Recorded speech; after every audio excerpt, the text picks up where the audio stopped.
Hello everyone. Welcome to Codeurython. Today we are going to see how to convert an integer into the Roman notation. So let's get started.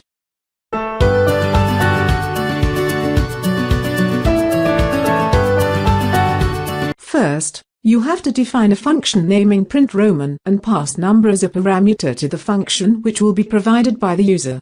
Declare two lists, num and sim. Num will be used to store specific integers, whereas sim will be used to store corresponding Romans.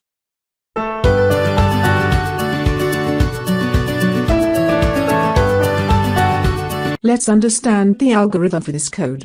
Compare the given number with base values in the decreasing order of 1000 to 1. Divide the number by its largest base value.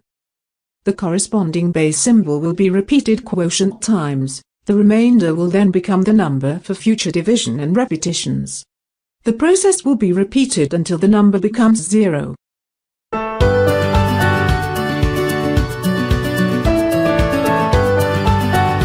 Now we will go through the implementation of the algorithm. First, initialize I to last element of list num, which means I is equal to 12.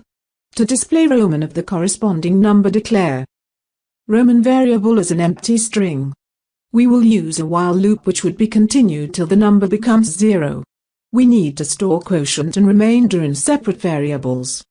Quotient obtained from the previous step will be used to display Roman of the current base value. This step will be repeated until the condition of while goes false.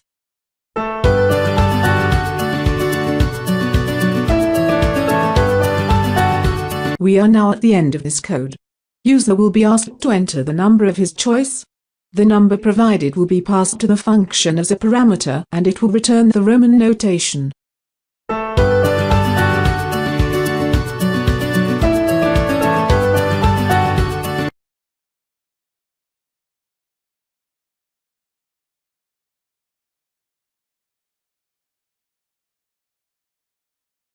Yes, it's working. I hope you all liked the video. Please subscribe to our channel and meet you in next video. Till then, take care and have a good day.